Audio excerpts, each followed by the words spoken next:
There we go. Oh, there we go. It told us live streaming wasn't available right now, so we had to go back into it. Hey, everybody. Hi. So this is our first live stream discussion of Critical Role, Campaign 1, the very first episode, Arrival at Kraghammer. And wow, I remember when you first started watching Critical Role. Yeah, we do. You were laying in bed, and I had walked in the room, and Travis goes, "Well, I have an intelligence of 6." And I went, "What are you watching?" Because I want to be part of it.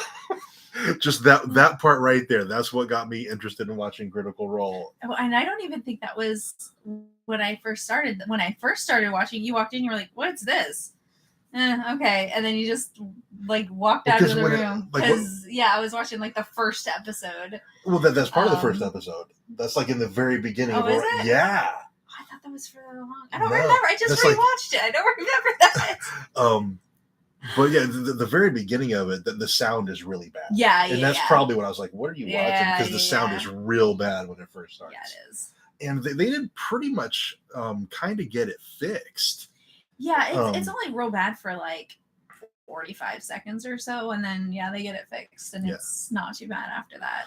It says my connection is unstable, so I'm going to attempt to fix that real fast. Oh. Give me one moment. See if my that is not working right there. So let's get signed into we have an adapter thing to boost our internet. All right. So hopefully that will have fixed it. Hello, it's Anara. God, Jen, how you doing? Mm-hmm. So it still says the connection is unstable, but we will do our best. Yeah, if there's any issues, problems, whatever, just let us know. With our volume, if you can hear us or anything, just let us know. And please pardon the mess. We are my computer nook over here is actually in the breakfast nook. So the kitchen is literally right there. Yeah. So you're seeing our kitchen mess. Stuff. So, but I totally remember walking like, "I have an intelligence of 6," and I was like, "Okay, I have to listen to this." Yeah. I remember at the beginning of episode 1, you being like, "What the fuck is this? I can't watch this," and then like not the sound. Yeah, and it wasn't very far after that where like you're sitting there watching, and I was like, "I thought you couldn't watch this." And we were watching like on your phone in bed. We weren't even watching it on TV. No, we watched it. That part was in bed. It was late at night. Was it? Yeah. No, I remember watching it on TV. I don't remember. Of course, I don't know how far into the episode, so we might have started it on TV and then continued it on my phone, and maybe that's where you started watching. I don't remember. But episode 1, I have a few parts that I had forgotten about that upon rewatching it for this live stream. I have. First was when Tiberius he tried to lie to the guard, and he's like, "My name is Tiberius Kraghammer." What's hilarious about that is like he didn't realize what he said for like a solid 30 fucking seconds. Yeah. I think that's better than him even saying it was the fact that he didn't realize it for a good while. And say what you will about Orion, because he did have his problems. Yes, he did. And he did end up being, not a, he ended up being a pretty toxic person. And a toxic player. Yeah.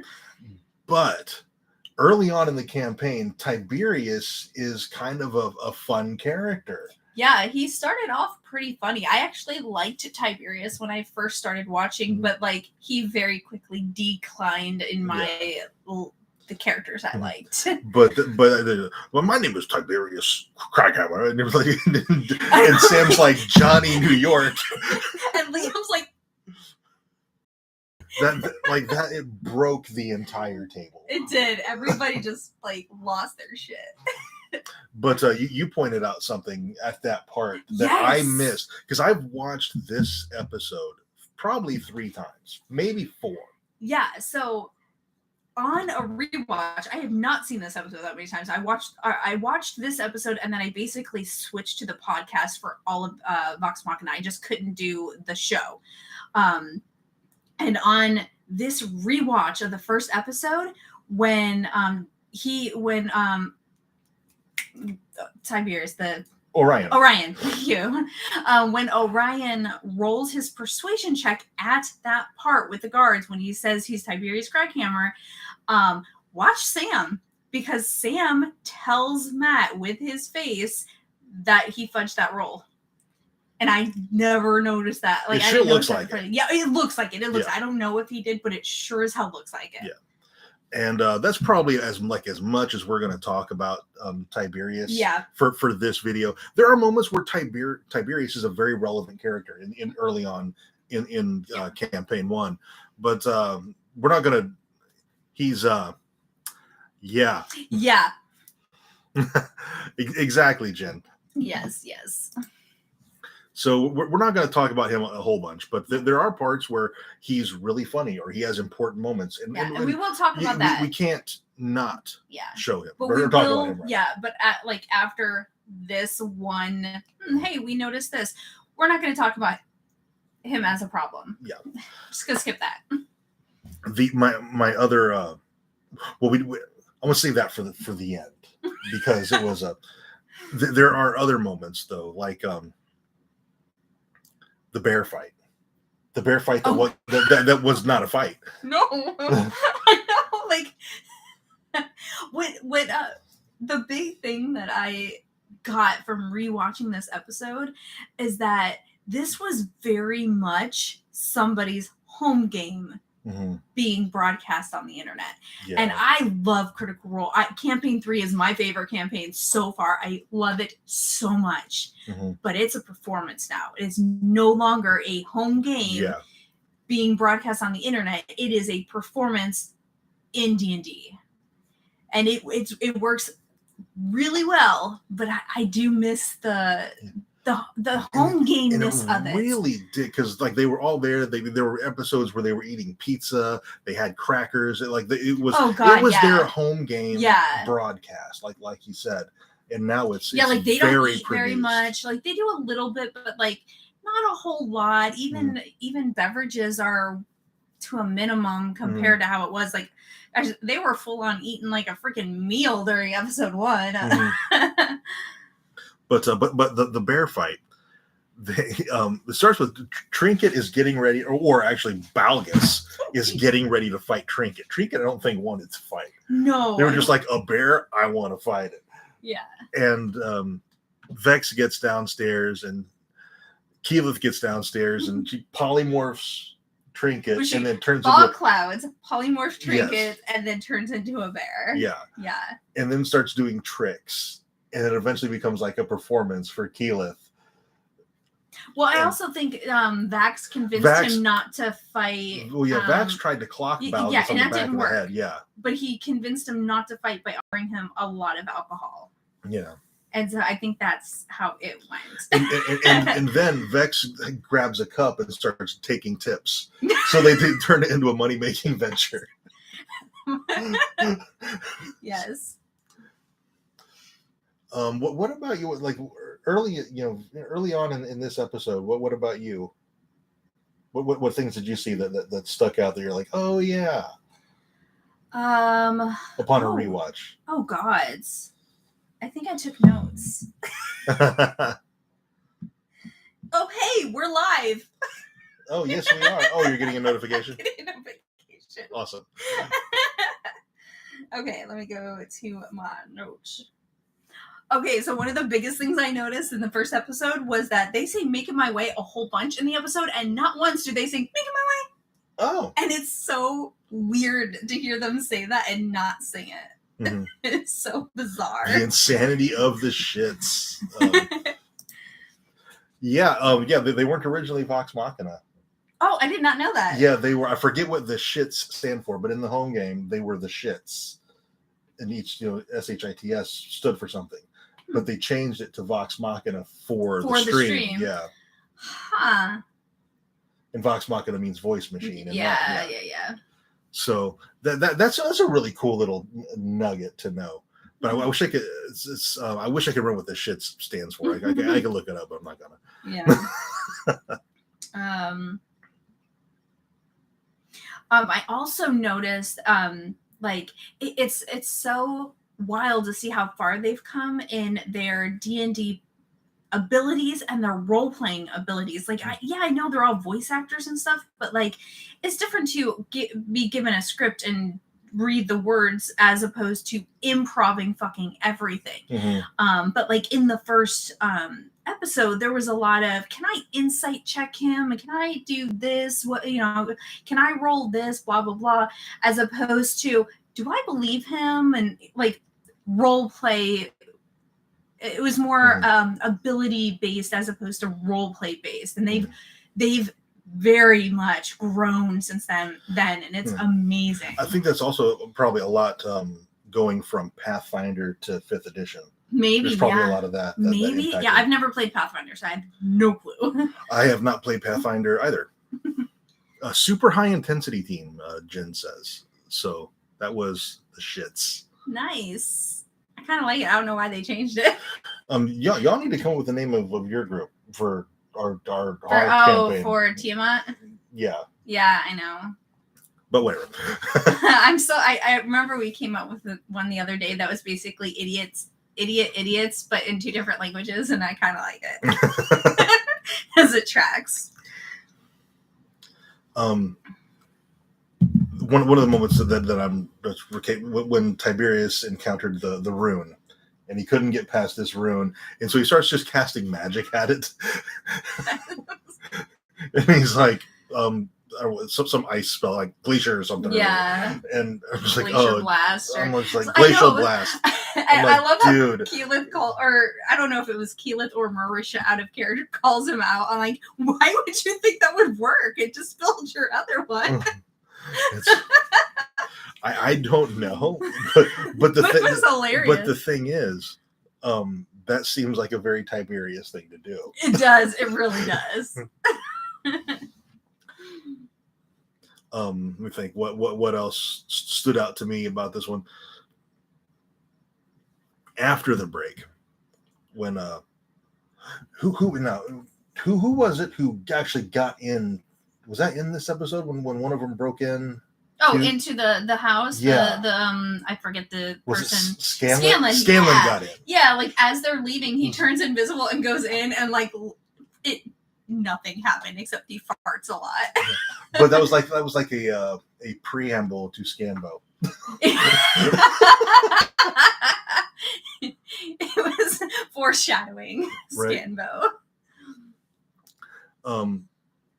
But there was that part, and then at the end, Scanlan gets his first kill. Oh yeah, I do remember that. There's the first episode of the campaign, his first kill in their whole campaign. Yeah. Like, for 2 years. And that makes sense though, because like bards are basically they're a support class. Yeah. You don't really get to kill things as a bard. You help other people kill things. So yeah, that was really cool. So he gets his first kill with the lightning strike or whatever it was. And he rolled. Well, first of all, Vax set that up. Yeah. Because Vax had like 50 total points of damage on his turn. Yeah. And then Scanlan I think that was he got a crit on his first one, so it was like 44 points on one dagger. And the second was a 6. And Vex was like, what the fuck? How did you get 44 points on one? It's a fucking dagger. And then that's, that he was moment, like, he does the second one, she's like, oh, okay, 6. All right. But that moment's when Laura decided to multi-class into Rogue. That is absolutely when that happened. She's like, I want that. Yeah. But then Sam with another, it was like 24 points of damage, something like that. And what was really cool about that fight is with the battle map, it was just Matt with a sheet of paper and the map drawn on it. And I'm like, that's home games.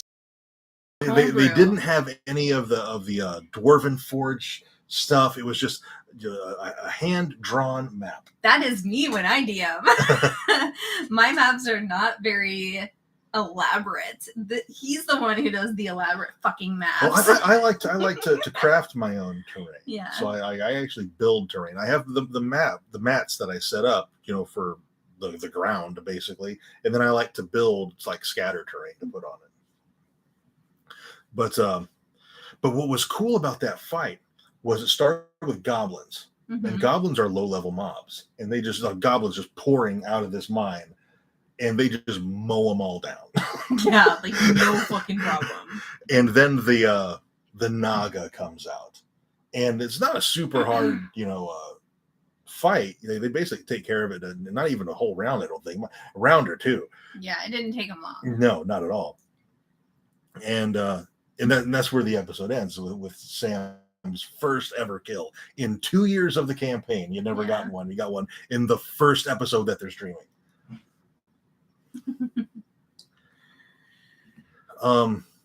Those are the things that kind of stuck out to me as I rewatched it.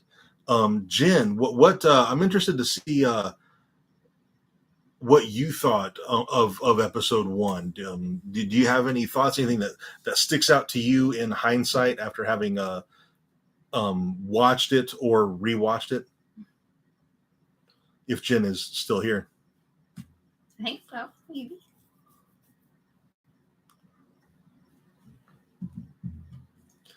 And you said you took notes. Do you have any other notes? No, we've covered everything that was on my notes.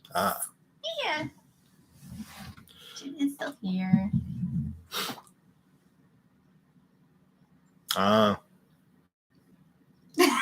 Typing is slow. Well, and there's like a 4-second lag or something like that between the stream or for us talking and seeing it. Gotcha. So I got you, Jen.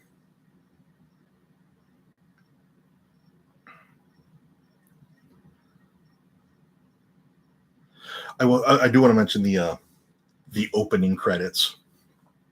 I liked their opening credits a lot. Because I skipped through that, but that's their cosplay one, right?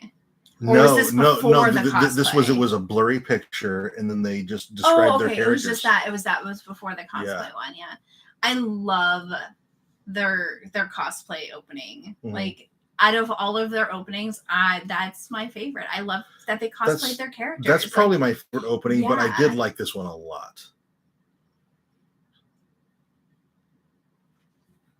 That's exactly it, Jen. Like it was a 3-hour episode, which is short for them now. Yeah, that was kind of standard for them back then. But there are just like little moments here and there where you see what the show can be. Yeah, you see glimpses of what it becomes in the future. And what's funny to me is, especially in the very beginning when they're like doing their little announcements, everybody just seems so awkward being on camera. Oh, yes. Like they're voice actors. They're not used to being on camera doing stuff.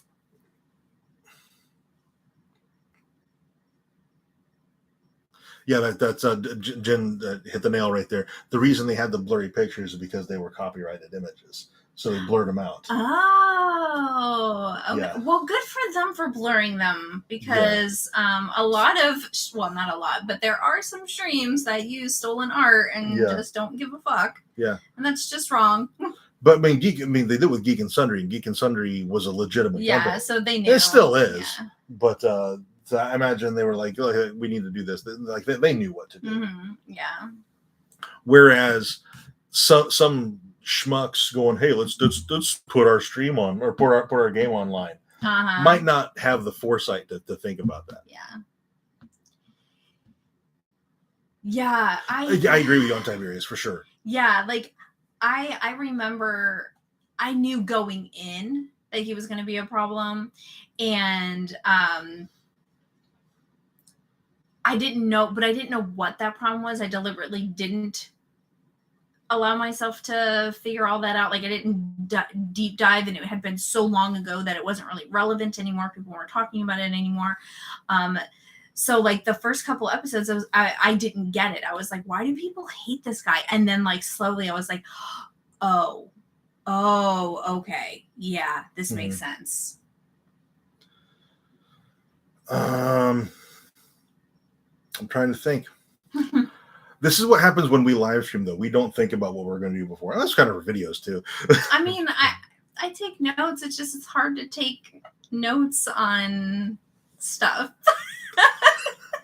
That was me all through school. That was me all through school. I just Percy'd right there. Percy.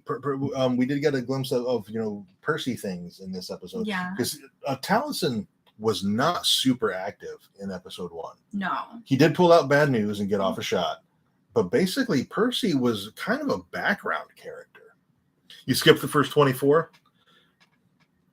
The 13 to 24. That's probably where it gets real rough. The parts where it was like a slog for me to get through is their first trip to Vasselheim when they're in the Slayer's Take, and Will Wheaton comes in as a guest and Felicia Day comes in a guest. That little mini arc there was really hard for me to get through. I just listened to it on podcast on 1.5 speed as I was driving to work. So I just flew through the episodes. Because I have it's on a good day a 20-minute drive, on a bad day a 40-minute drive. So, and that's 2 and then coming back. So that's, bare minimum 40 minutes of listening time every single day. Oh, so those are the episodes that you skipped. 13. Yeah. Hey, same drive time. Same brain cell. So is there anything else about episode 1 that we want to talk about? There, not a whole hell of a lot actually happened in episode 1. I mean, basically, it's less than 24 hours. Yeah. They arrive in Kraghammer and they don't do much of anything. Well, I guess they do sleep and it's the next morning with the bear thing, or was that later? That I don't remember. But, it was not a long period of time, and realistically, not a whole lot happened. They were kind of just goofing off, and that's the thing. That's how home games go. Is some sessions you're all in a goofy mood and you just don't accomplish anything. You just fuck off, and the whole reason they went to Kraghammer, Pennsylvania. How's it going? The whole reason was they were sent by Allura to find Lady Kima. That's why they were there, and it's they didn't spend a whole lot of time asking about her. It was a lot of goofing off. Yeah. They got there, and it kind of reminds me of Campaign 3 a little, where they're there to do something, but then they start doing the thing, and they're all like, "What? Wait, what are we doing? Why are we here?" It reminded me a lot of the warehouse stakeout. Okay, yeah.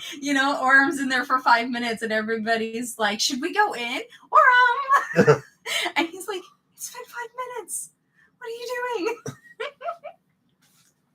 But I mean, not that they didn't ask about Lady Kima. Oh yeah, they did. But their whole reason for going there was to try to find her, and I mean, they I don't know. It feels like the investigation got off to a real slow start. Their team distraction. Team distraction, yes. The whole team. The whole team, yeah. The whole team is team distraction. Yeah. But I knew from the very beginning that Grog was going to end up being my favorite character. Yeah. And that was all Travis. I don't remember how many episodes it took me to settle in on Keyleth. Because Keyleth was very quickly one of my favorite characters. But then as the story went, especially the Briarwood arc, I think the Briarwood arc is where I fell in love with Percy. And I was like, Percy's right up there. So Percy and Keyleth are my favorite characters from Campaign 1, hands down. There's no characters in Campaign 1 that I don't like. Well, I mean, except for the problem child. Well, yeah, but does he main really count? Because yeah, he's not even there for half of it. Exactly. So the fact that he spent so little time in the campaign, I don't really count him as a member of Vox Machina. Yeah. We kind of have to mention some of the stuff that he does. Yeah, because it's in there and it's relevant. Yeah. But because we're talking about the campaign, not Legends of Vox Machina. Yeah. It's different. They work that out, but yeah. One of the things that I also like is we got, for most of the characters, Scanlan and Grog, yeah, hell yeah. Most of the characters, we get a peek of who they are. Yeah. Grog, kind of a little bit, but Vax we get because he sneaks off when he and Vex are walking back. They try to lose the guards. They try to stealth back in, and she gets caught. She gets caught, but he doesn't, and that is very Vax to go off on his own and look around and poke the bear a little bit. We got a tiny glimpse of who Scanlan is. With the going invisible and staying in and like being like, what did I do? This is dumb. Yeah. We got a pretty good look at who Keyleth is as a character. Yes. I feel like Keyleth's personality comes out right off the bat. Like you instantly have so many ideas about her. Yeah. Like she I forget what it was in the fight. She did I wish I could remember. But she did something and then she turned into an eagle and flew away. Yes, I remember that. Yeah. And she was like, peace out. And I remember because I hardly ever look at the Twitch chat because the Twitch chat is toxic as fuck. No matter who you're talking about, but especially Critical Role. But I did glance at it when she turned into an eagle and flew away. And in the Twitch chat I saw pass by that guy who was in Labyrinth just turned into an eagle and flew away because Marisha had her hair like all feathered. Oh yeah, she did. And I'm like, glorious. Oh my god, she just somebody just said she looked like David Bowie. I get David Bowie and Billy Idol mixed up. I don't know why. All right, does anybody have anything else before we go ahead and sign off on this live stream, which I feel like did not go particularly well. I feel like next time we'll hopefully do a little bit better talking about stuff. I did take notes. It's just this was a hard episode to yes, right. I don't know, rewatching or watching after the fact, because I didn't get into Critical Role until 2019, I think summer 2019. So I go back and I rewatch and I'm like, Marisha's fucking delightful. Why did people hate her? Like when I got into the fandom and I started reading about how people just absolutely hated Keyleth and hated Marisha and she got all this hate, I did not understand because she's amazing. Like Marisha did so good. Like she's the only person in episode 1 who Keyleth is. Her personality is so fucking vibrant and out there and distinct and well acted. Like I'm like, why did people not like her? She's fucking amazing. I think to me the answer as to why Keyleth and Marisha got so much hate in campaign 1 is there's no good reason. No. There's no reason that's going to make actual sense. No, I'm sure people had a reason, but it wasn't a good one. It was just an element of toxicity in the D&D community, unfortunately, that came through really strongly in campaign 1 against one specific person. Yeah, and it absolutely was not fair. No, it wasn't. And you can take an issue with a character, like for instance, I wasn't a big fan of Ford during the beginning of campaign 2. Ford grew on me, but did I get mad at Travis for that? Because like Grog was hands down my favorite character in campaign 1. Ford took me a while to get to warm up to. No, I'm not going to hate on Travis because I'm not super into Ford. That's stupid. But that's what happened to Marisha. And she was very awkward, and there was a lot of secondhand embarrassment. Oh my god, yeah. It through was Keyleth. Painful watching Keyleth sometimes. But that's still no reason to hate on somebody. Like I understand being like, ooh, that's not my favorite. I don't like secondhand embarrassment. It makes me uncomfortable. Don't like it. That's completely valid. Did not I guess contrary to basically everybody else, I did not like Scanlan at first. I didn't like Scanlan until close to Tyrion came in, because he was all just crude humor, and that's just not my shtick. I don't like. I'm not a big comedy fan to begin with, and I don't like crude humor, and I don't like humor at the expense of other people. And that was just, I know, like, obviously they were playing stereotypes, so that was very true to that stereotype, but I just didn't care for it. And it wasn't until we got further character development that I actually ended up liking him. And SK Gaming makes a really good point. The hate against her was also because she was not metagaming. Yeah, there was a lot of metagaming. Like, holy crap. But I don't. One thing, like it doesn't make sense. Like it's absolutely true. Yeah. But it doesn't make sense. Why would you hate on a person for not metagaming? For metagaming is correctly. A bad thing to do. Metagaming is technically the wrong way to do it. Yeah. And they're so good about not metagaming now. Like they've progressively gotten better, but like campaign 3 is so good. Like have they even brought out the metagaming pigeon at all? 1 or 2 times, but that's it. Yeah, they did in episode 14 that just came on last week, I think. And it was like a joke. Yeah, it's just like the fourth wall thing with Chetney. That one, but that was just a joke. So yeah, but yeah, legitimately no. Excuse me. Yeah, that's exactly right. Yeah. And Percy's personality didn't really come through until the Briarwood arc. That's 100% true. Yeah, absolutely. Yeah, like excuse me, inhaled wrong.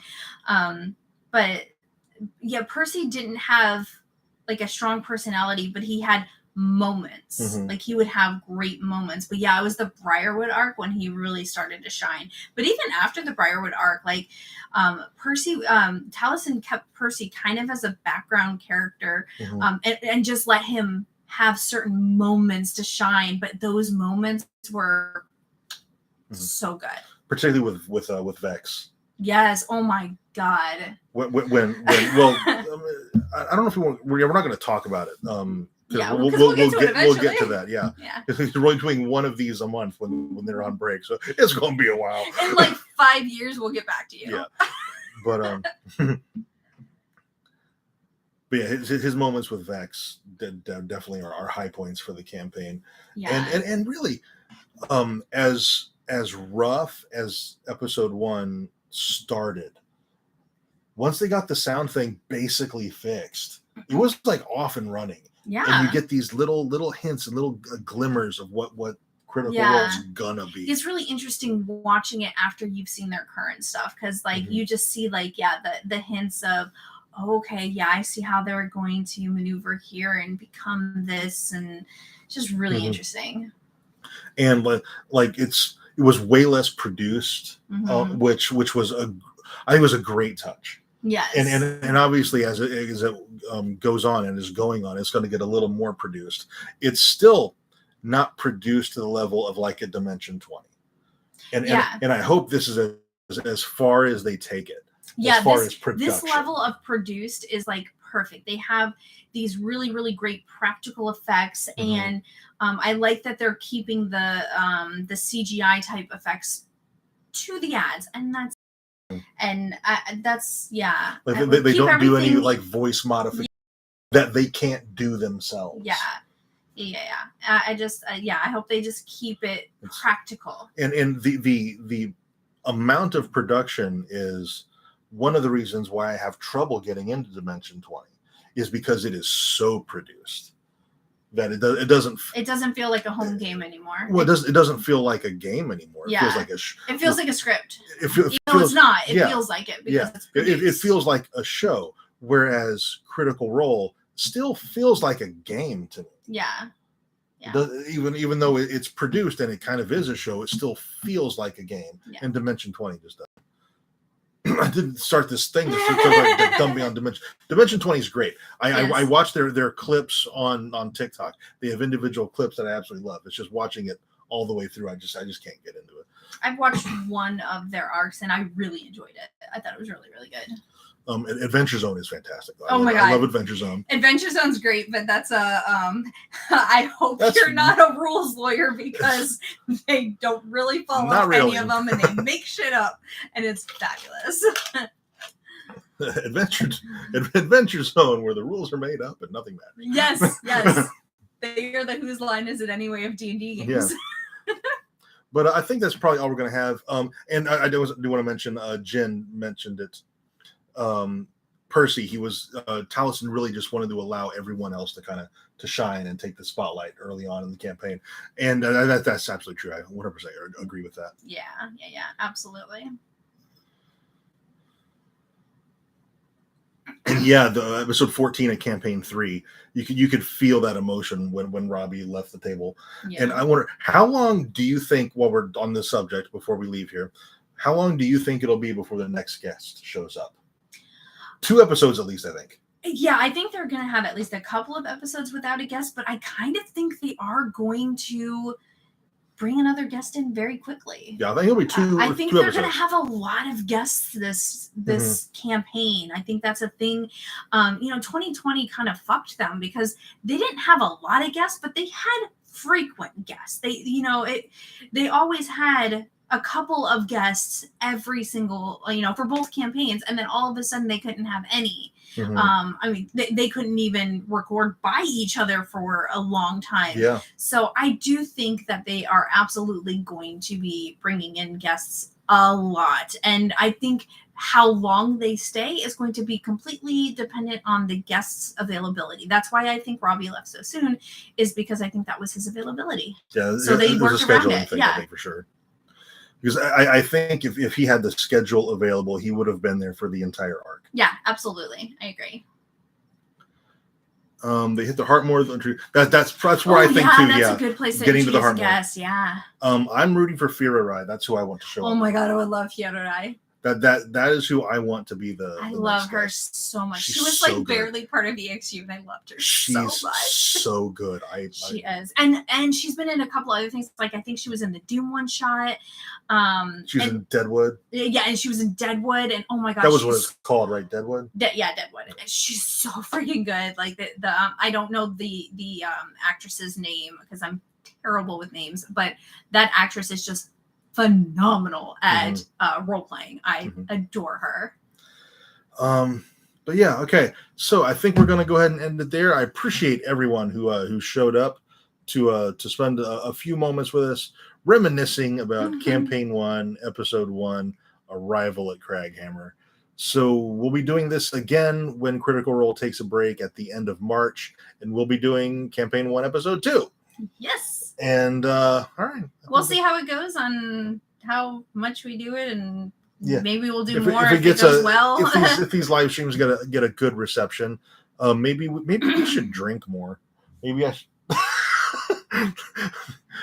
the live streams where we drank a little bit. Oh my god! Remember that fireball? I do remember that live stream very well. I don't. All right. Well, bidet geeks. Bidet geeks. Bye.